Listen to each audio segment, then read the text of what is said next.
Now, today we're going to look at the subtopic 7.6 application of standing wave. So, previous subtopic we have learned about standing wave. Now, this subtopic we're going to apply standing wave on three systems in our syllabus. The first one is stress strain, the second one will be open air column, and the third one will be closed air column. For both of these, is same thing, all right? Air molecule as the medium. And for the first one, that will be the string as a medium. Now, before we look to more details for this system, so one thing you have to understand first, which is the type of wave, all right? Type of progressive mechanical wave. So in our syllabus, there's two type of mechanical wave. The first one we call it as transverse wave, right? Transverse wave. Right, the second one will be longitudinal wave. Even though in our syllabus we don't talk about longitudinal wave and transverse wave as detail, but you have to understand slightly so that you can make sense of all these scenario that happen in each system. All right. So what is transverse wave? Transverse wave is when the medium itself, for example, there's a lot of molecule here as a medium. So I'm going to copy all this.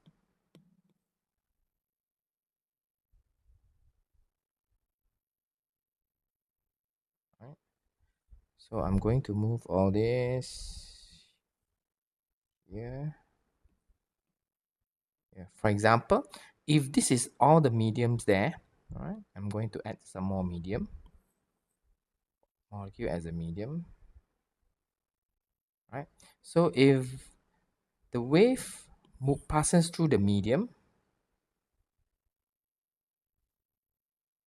right, passes through the medium at this direction. If the waves propagate through the medium at this direction, so what happened to the molecule now or the medium itself? So this medium will oscillate up and down. It will moving up and down. Right, it will move up and down. So this direction. So this is the oscillation of the molecule as a medium. So this is what we call as transverse wave, where molecule oscillate perpendicular to the direction of wave motion. So this is your wave propagation. So the direction here and oscillation is perpendicular. This is what we call as transverse wave. So the other one would be longitudinal wave. When the wave propagate through this direction, so the medium itself or the molecule itself is not going up and down, but it's actually moving left and right. Left and right.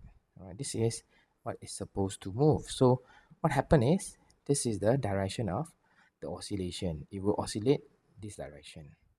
So as you can see, this is what we call as direction of the oscillation is parallel with direction of the wave propagation. So this is what we call as longitudinal wave. So I'm not going to discuss too detail on the longitudinal wave, but when this one is moving left and right, this one also moving left and right. So this one will happen is, what happen is there will be compression between the molecule, compression and rarefaction. Okay, so this is the difference between longitudinal wave and transverse wave. Now, for our system, we have three types of system. So stress strain is under category of transverse wave, where the molecule, the string itself will move up and down, and then the wave will move towards this direction, and then the molecule itself, the medium, will oscillate up and down. Now for air column and closed air column, that means that air molecule, when a sound wave passing through propagate, so the type of wave is actually longitudinal waves, where when you try to speak or sound passes through a medium, so there would be a compression and rarefaction between air molecule. Air molecule is being moving left and right. So it will happen as some compression, some part is compression, some part is rarefaction. All right. So this is what happened. Okay, now once you understand this, let's go on to the first one. Look at the first system, stress string. So stress string, we will try to imagine what happens if stationary wave or standing wave is being formed on a string. So for example, the first thing we do is, this is the, I'm going to redraw the string diagram of a string. Now, as you can see that the string is being fixed end on both sides. This is fixed end. So in other words, these 2 points, the molecule or the medium at the end here, both of it cannot move. So cannot move, we can call it this one as node point, right, at the both end point here. Right, so it cannot move because the string here won't be able to oscillate up and down because it's tied to the wall. Right. So what happened if the standing wave do form on a stress string, how does the standing wave looks like? So there will be a condition. So the condition is, this is the condition, the end side, both of them must be node point. Or that's the condition, right? To be able to have a standing wave form on a string, that's the condition. So both of these point must be a node point, because the explanation is, the reason is the string is tied to this end. So the string won't be able to move. Right. Now, if I try to imagine a standing wave form, so I'm going to copy this diagram. All right, this is the standing wave diagram. So if I want to form standing wave into a stress string, what is the most simplest pattern of standing wave that be able to form on the string? Right, if you look at this one, the condition is both sides must be node. So if you look at this one, the diagram of standing wave, this one is node, this one is node, this one is anti-node, node, anti-node, and so on. Now, the simplest pattern, right, the most simple pattern that we can form on the stress string is, if you look at the standing wave, both sides must be node. So I'm going to take this one, node and node. So this is the most simplest pattern of standing wave that be able to form, where the both side is node. So I'm going to redraw the standing waveform on a string. So this is the simplest pattern. This is the standing waveform on a stress string, the simplest formation of standing wave. This is what we call as the standing wave. Now, once this is being formed, so we want to know what is the frequency of sound that produced from this standing wave. So how do we determine the frequency? So I assume that the length of the string is L. I label it as L. So we can determine that L is actually equals to what is the comparable with wavelength. So if you want to know what is wavelength, I'm going to show this again. This is the standing wave. So wavelength is, this is the length of one wavelength. This is the length of one wavelength. Now, what you can see is, so this one only fit one loop only. Right, in this case, that means that this from here until this point only. So the length here is represented as half wavelength. This is one full wavelength. This is half wavelength.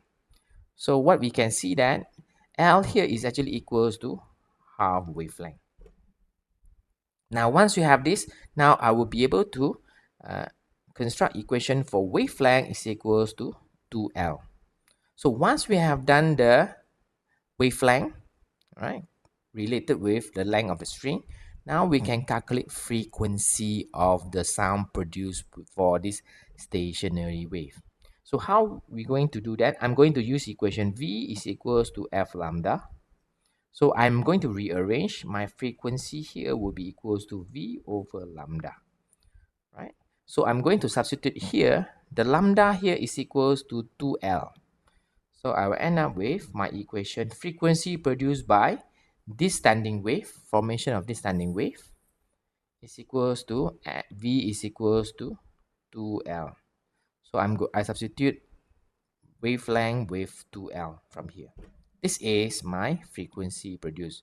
So since that this is the most simplest pattern of standing wave that be able to produce, so it will produce a frequency what we call as the lowest frequency. Right, so simplest pattern standing wave will produce the lowest frequency. So the lowest frequency, we call this as fundamental frequency. So label it as F1. This is what we call as fundamental frequency.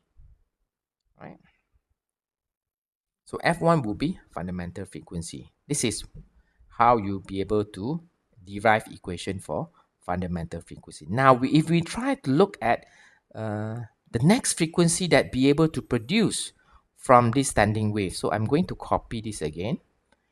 All right, I'm going to copy the diagram just to get the stress string diagram. All right, I'm going to copy, paste here, right?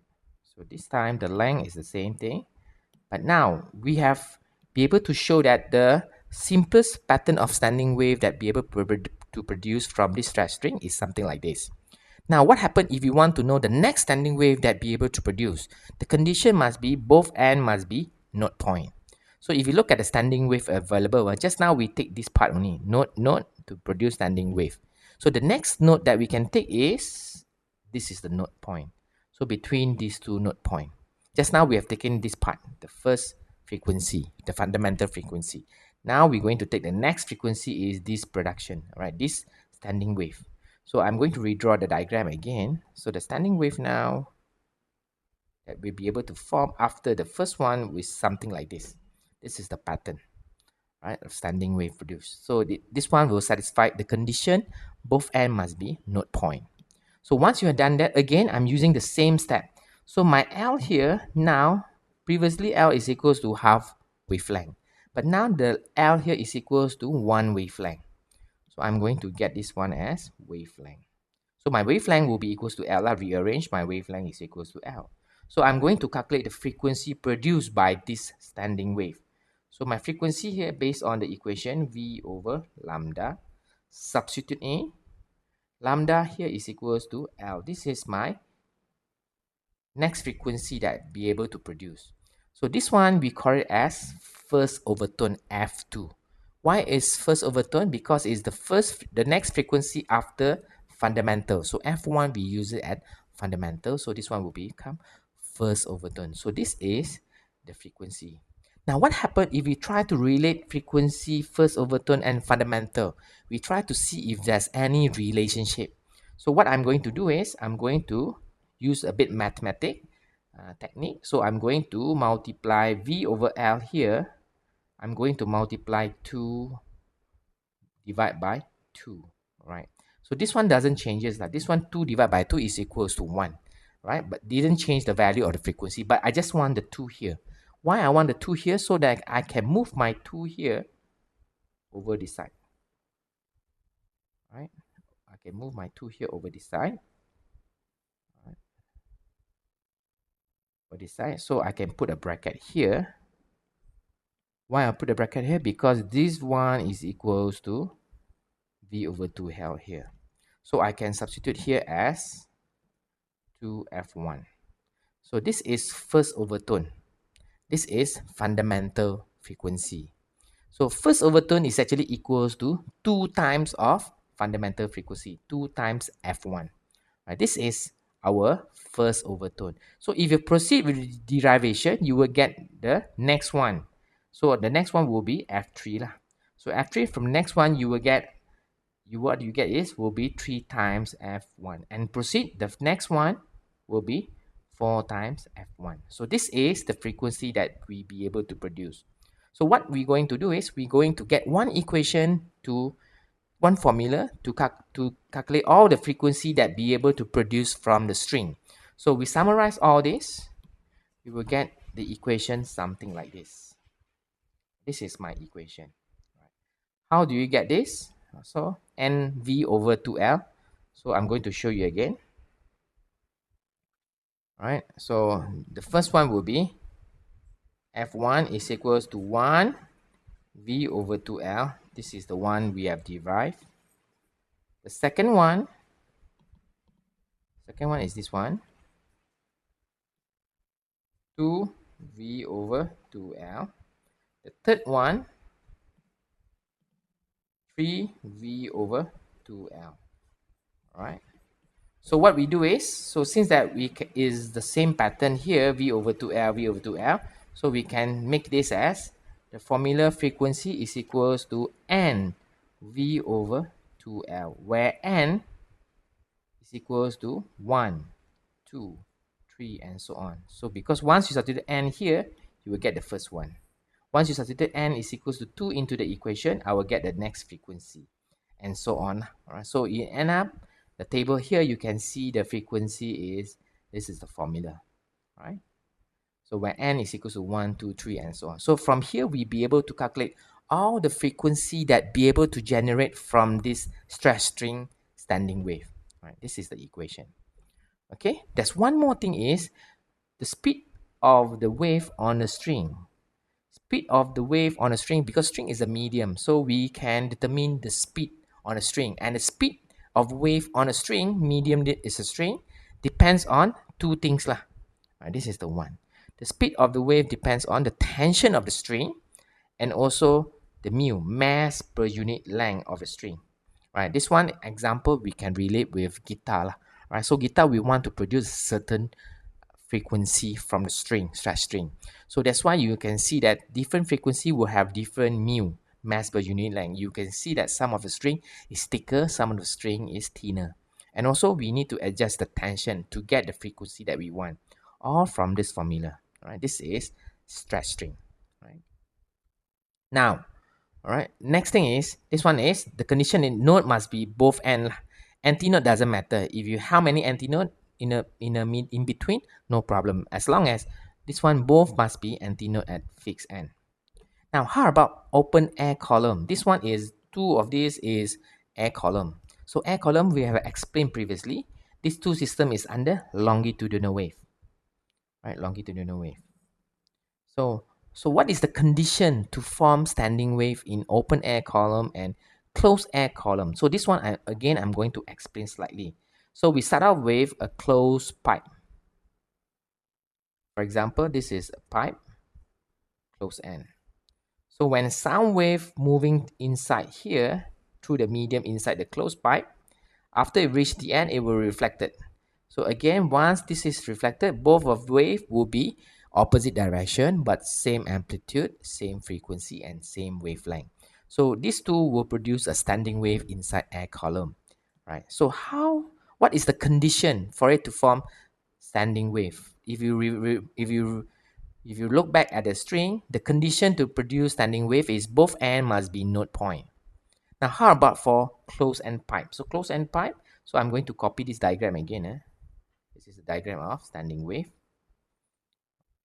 So to produce standing wave in a closed end pipe, so since that the air molecule here, this is the air molecule, right? The wave is moving this direction, and this direction, right? So it's a longitudinal wave. That means that this molecule, it won't oscillate up and down. It's not oscillating perpendicular with the direction of the wave motion. It's actually oscillate on the same direction parallel to the wave motion. So if the wave traveling this direction, this molecule will oscillate left and right. Right? Now what happens is, if you refer to the last molecule here near the end, close end here. So this molecule unable to oscillate left and right because it's facing the wall here. This is the end, close end. So molecule here, this one cannot move left and right because it is on the wall, right? At the end of the pipe. So this molecule must be, so the condition is at this end, it must be a node point, right? Now, how about the other end, the open end here? So the molecule at the last open end here, right? This molecule, right? What is this molecule condition is? This molecule must be antinode. This one must be antinode. Why this one must be antinode? The reason is because it's at the open end, so this molecule, this medium should be able to oscillate as maximum as possible, right? Because it can move freely, because this one is open end. That means the air molecule here is a bit loosened, so it won't be too tight with each other. So this molecule can oscillate the furthest. That's why at the end here must be antinode.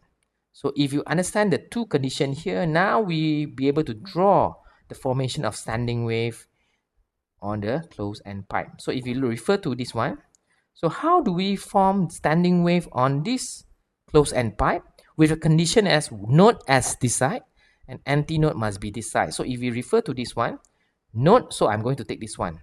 So the most simplest pattern standing wave that be able to form on the closed end pipe, the simplest pattern, if you refer to this, I only take this part because its node is here and antinode at the other end. So the most basic pattern, simplest pattern that be able to form on the closed end pipe is something like this. This is standing wave form on a closed end pipe. All right, if the length of the pipe is L, as usual, length of L, so how we going to determine what is the frequency that be able to produce from this standing wave formation? Right? What is the frequency that we can hear? So from here again, we have to go a bit derivation. Derivation is not important. I just want to show you roughly only. Now, what we relate is the length of the pipe, length of the air column, is equals to how many wavelength. So in this case, we refer back to the diagram of standing wave. If like this, from here to here is what we call as one wavelength. From here to here, we call it half wavelength. But for this one, it's actually one fourth, quarter of wavelength, right? From here to here. So this is the length. So what we can relate is L is equals to quarter wavelength. Now, if we relate this one, rearrange, I will end up with my wavelength is equals to 4L. Right? So now I want to know what is the frequency produced. Again, I'm going to use the equation V is equals to F lambda. Wave equation, rearrange, my F is equals to V over lambda. Substitute in. My lambda here is the one we have determined early on. Is equals to 4L. So this is what we call as fundamental frequency produced by closed-end pipe. Right? Okay. So if you continue to do that, so this is the fundamental. So what is the next frequency that we be able to see from closed-end pipe? What is the next frequency that we can hear from closed-end pipe? So I'm going to move this up slightly so I can go to one more lah, just to show you example only. All right, one more example derivation. Okay, so I'm going to use the same diagram. Right. Now, the next standing wave be able to produce from here. Just now, the condition must be this side must be node, this side must be antinode. Node, antinode, done. So the next one, we cannot take from here to here because this one node, because this one must be antinode. So I'm going to take the next one from here to here. This is the next standing wave that be able to produce from closed-end pipe. Like this. Again, I'm going to do it quickly. So this L is represent how many wavelength. So we compare to this one is one wavelength. Now we only reach until this point only. So this is what we call as 3/4 wavelength. L. Rearrange, my wavelength will be equals to 4L divided by 3. Now I want to determine what is the frequency produced. So again, I'm going to use equation V is equals to lambda. Substitute in, my lambda here is equals to 4L divided by 3. So this is the one. Now, if I want to relate this one, this frequency we call it as the first overtone, the frequency after fundamental. So we label this as F2. All right. So if I want to relate this frequency with the fundamental, what is the relationship? So I'm going to do it this way. 3, I'm going to put as V over 4L. So V over 4L here represent fundamental frequency. So it's equals to 3F1. Alright, so this is what we call, this is what first overtone frequency is equals to 3 times fundamental frequency. This is what we call as first overtone. Since that is 3 times, we can also call it third harmonic. So what does harmonic means? Harmonic means how many times fundamental. So this is 3 times, so it's third harmonic. But the name for this frequency is first overtone. So first overtone for this system, closed-end pipe, is third harmonic, and proceed and so on. So once we continue to derive, you will end up all the equation, same step, equation for closed-end pipe would be this one. Right? When the first one will be this frequency, the next first overtone, substitute in, and so on. Now the last system here is open air column. So open air column condition is, since that just now we have mentioned open air molecule can oscillate the most. That's why we label the condition must be antinode. This side both must be antinode. So again, using the same method, you will be able to derive the equation something like this. Right? And you notice that the equation for open end pipe and stretch string are the same equation. Right? Only closed end or closed air column is a bit different. So the condition is, remember, condition why the condition is antinode must be both open end. This one, the condition must be node at close end, open node, antinode at open end. That is the condition to form a standing wave. If we don't satisfy this condition, standing wave cannot be formed, right? Cannot be found on this system. Right? This is for tree system lah.